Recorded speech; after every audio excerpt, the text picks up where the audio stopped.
Many of us educators, in our roles as parents, have worked hard to get our children, our own children, into the classroom of an unusually good teacher, or for that matter, out of a classroom of a teacher who is not so good and could damage their educational career. But interestingly, in our roles as educators, we often deny such differences exist. When those parents come into our classroom and ask for us to assign their children to a particular teacher's classroom, what do we say? Oh, don't worry, it doesn't matter what classroom we put your child in. They're going to receive the same type of education. But we know that that is not true. There's a big difference in the amounts and the kinds of learning that different teachers help to produce. As a recent study in the Los Angeles area showed, students taught by teachers in the top quartile of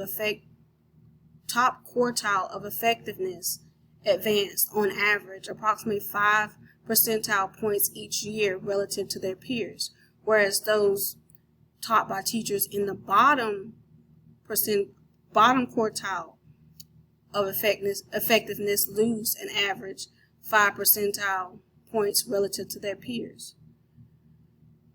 So teachers are hugely important, but no matter how you measure quality, good teachers are not evenly dispersed across all kinds of schools and students. Recent study shows that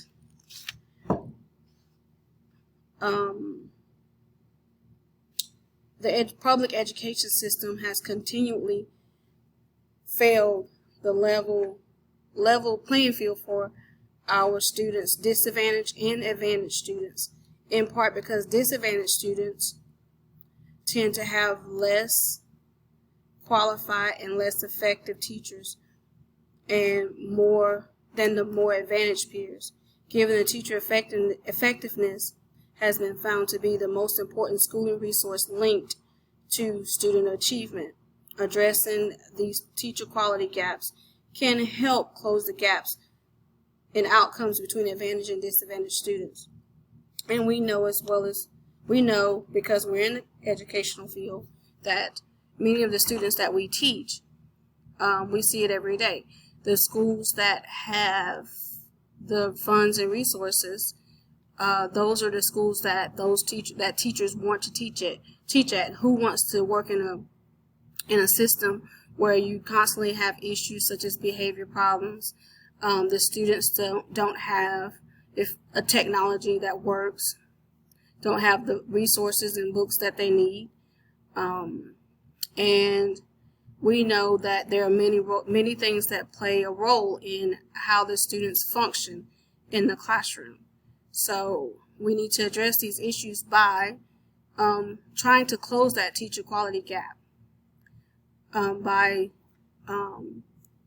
offering incentives to teachers that will help them or for them to stay in the field and teach those disadvantaged students.